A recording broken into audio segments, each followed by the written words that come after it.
Welcome back into the GSMC Sports Podcast for our final segment of the day, where we are going to be reacting to the new AP polls that just dropped yesterday. We were actually, I think, live when they officially dropped, so I was trying to navigate both talking about what the upcoming week is going to look like, while also a little bit giving my thoughts. But now that I've had a good 24 hours to sit on it, I have some takeaways. So first, we will start with some of the biggest risers from last week to this week. You are looking at USC, which was significantly the highest riser, up 10 spots from number 23 to number 13, and then Miami up 7 spots from 17 to 12. Now, these are the two teams that significantly had the biggest wins in week one, and I think that it is fair.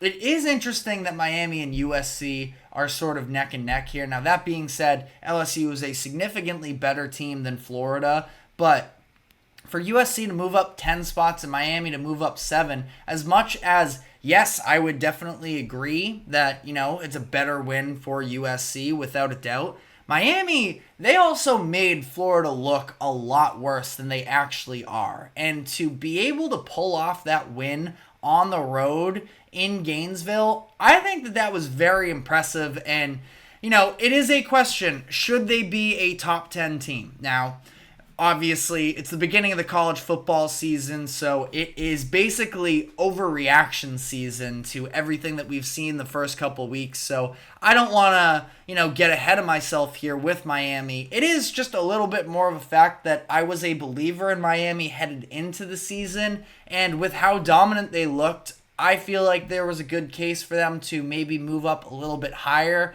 Now, right in front of them, again, Miami at number 12. You're looking at Utah at 11, Michigan at 10, Missouri at 9. I mean, I don't know definitively how many teams I would take Miami over. I would probably take them over Michigan and Utah. I think that number 10 spot is probably where I would have slotted Miami into. But again, I don't typically hate not erring on the overreactionary side of things, but I think Miami is going to be a top 10 team in the country this year, and I understand you don't want to panic over one win against an unranked team necessarily when looking at the rankings that way, but I think it was just maybe that I am reaffirming myself a little bit too much here after what was a dominant win against Florida. USC, great win against LSU. I do feel like LSU beat themselves a little bit with their offensive approach. We talked about this on Monday, the fact that they were erring more so on the airing it out side and using the passing game, which is totally fair because you have Garrett Nussmeier, who is an up-and-coming quarterback. I thought he made just about every throw. Sure, there were plays that was a little bit inaccurate, but for his second career start, that was an excellent performance. If they ran the ball more against USC, I feel like we could have potentially seen a different result. Their drives just kept stalling in the air, and it's because they would go to the deeper intermediate passing game on second down when they were having pretty good success running the ball. So USC, they're going to be a good team. Super encouraged by what I saw from the defense. But that being said, I feel like if LSU comes into that game with a different approach from an offensive perspective, we could have seen a different result, in which case USC would have been nowhere close to jumping up 10 spots. But that's just my thoughts. A lot of the teams that they passed anyways, it's not like they played in all too high stakes of games anyways. You got, obviously, Tennessee playing Chattanooga. You have Oklahoma playing Temple. So I kind of get it, but I feel like that was maybe a little bit of an overreaction, USC all the way up to 13. But they're going to have an outside shot at the playoffs, definitely. They're in that bubble, so I also can't say that I'm firmly against it either. Biggest fallers here, of course, Florida State came into the season ranked number 10. They are no longer ranked, did not even receive a single vote, which is the right call, in my opinion, based off of how they looked in these first 2 weeks. I was kind of surprised that they didn't get a single vote. Again, not that I would have personally voted for them anyways, but, just this idea that they could fall so far so quick is a little bit crazy to me. Also, for whatever it's worth, I don't know. Colorado got a vote. I don't even know. I don't want to take a subliminal shot there at Colorado. That's unnecessary and opens a whole different debate there. But Florida State, obviously the biggest faller. Clemson down 11 spots following their loss to Georgia, down from number 14 to 25. The reality is, they could have... Losing to Georgia is not a real blemish on your resume. It's how they lost. So I get it. The coaches poll, interestingly enough, they were a little bit more conservative. They were down to number 22. So not quite as drastic of a drop off there, but Clemson's a team that is going to have to reestablish themselves among the best teams in the country because that is not the type of program that realistically they've been over the course of these past handful of years. So I definitely understand the lack of confidence that exists right now with Clemson. Am I writing them off for dead? Certainly not, but I do definitely understand the concerns there as well. LSU down 5 spots because of that loss to USC, so they now sit at number 18. I think LSU is a team that can definitely rebound from this loss. I know that a lot of people are really concerned about it. I think they played a really good game, all things considered. The biggest concern I have with LSU at this point, we talked about it as well on Monday, is the fact that when the game came down to getting a defensive stop to, survive in advance, their secondary was Swiss cheese. And, credit as well to USC's offense. Miller Moss was also excellent in that game, so it's not like it's a one-way road here. That USC did earn that win, but number one concern about LSU this upcoming season was about their secondary, in my opinion, and they got torched a little bit in this game. So that I think that them falling like they did is very understandable, but LSU definitely a team that I think could reinsert themselves into playoff bubble contention as well. I'd say they're in that ish bubble right now, but it's also week 2. So there's no need to, get too into the college football playoff discussion right now. And then Oregon down 4 spots from number 3 to number 7.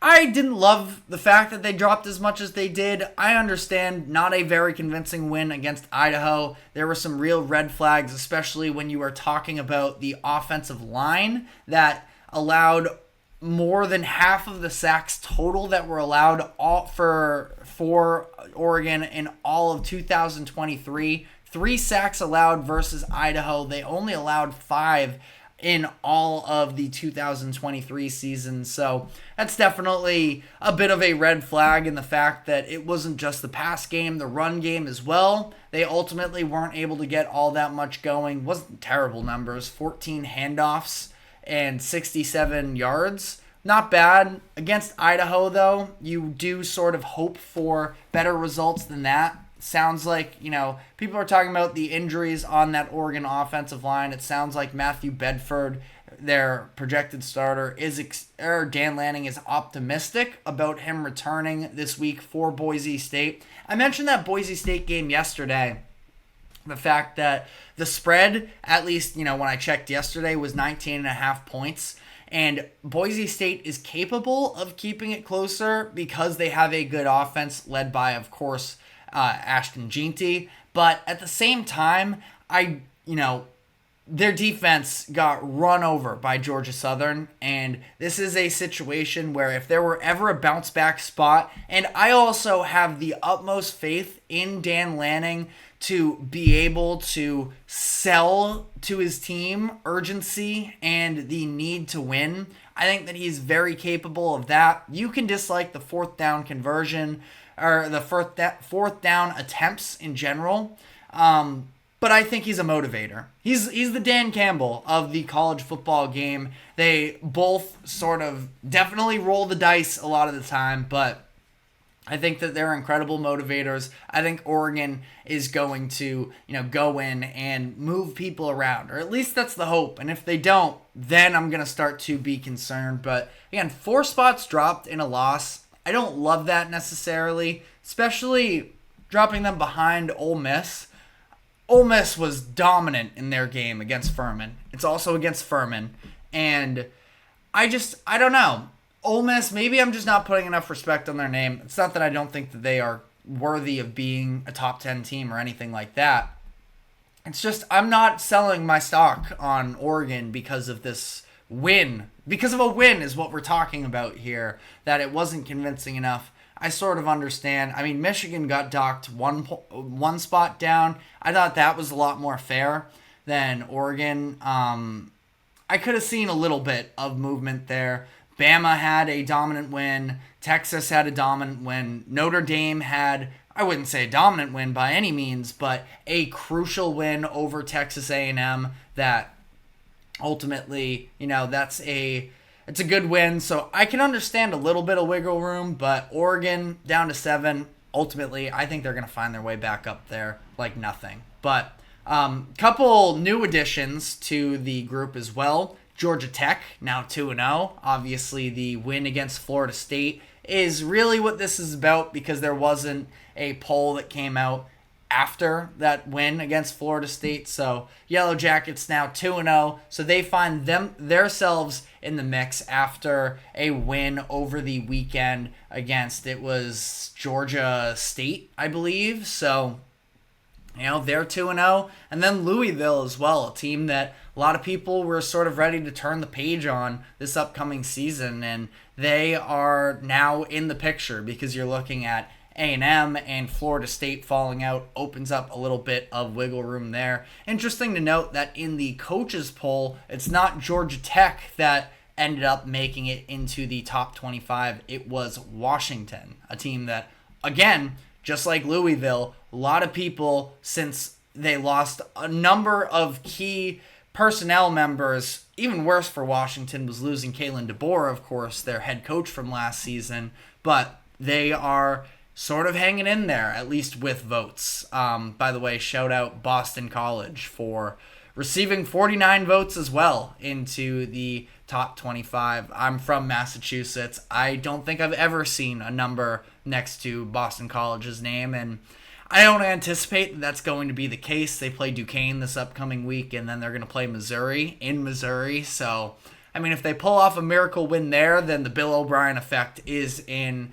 full effect, but that's not really how I see this going down. But let me know what your thoughts were, what your takeaways were from the new AP polls being released. But that is all the time we have for today. Thank you very much to the GSMC Sports Network for allowing us to host this show. Remember to like, follow, subscribe wherever you keep up with us. Be sure to catch us out on social media as well for more exclusive short content. And we will be back tomorrow afternoon, NFL game day tomorrow afternoon at 2 o'clock p.m. Eastern. We'll be bringing you some fantasy implications and picks as well for that. So will not want to miss out there. Again, 2 o'clock p.m. Eastern. We will see you then. Take care.